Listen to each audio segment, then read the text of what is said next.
అమ్మా, నేనేం తప్పు చేశానని అందరి ముందు చెవు పట్టుకొని లాక్కొచ్చావు? నేను ఇంటి దగ్గర ప్రవర్తించినట్టు ఇక్కడ ప్రవర్తిస్తొద్దని చెప్పానా లేదా?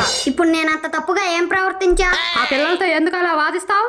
వాళ్ళు వాదించారు కాబట్టే నేను కూడా ప్రతివాదించా. వాళ్ళు వాదించినా సరే నువ్వే దగ్గు. ఇప్పుడేమో దగ్గమంటావు, నైట్ ఏమో సిరప్ తాగమంటావు. రేయ్, నేను అన్నది నువ్వే దగ్గుండు అంటున్నా. ఇంకెంత దగ్గలమా? ఇప్పటికే పొట్టోడు అంటున్నారు, ఇక నన్ను పెరగనీయవా? రేయ్, ఫస్ట్ ఆ పంచులు ఆపు. ఆపితే అన్నం ఉండదు. తెలుసుగా.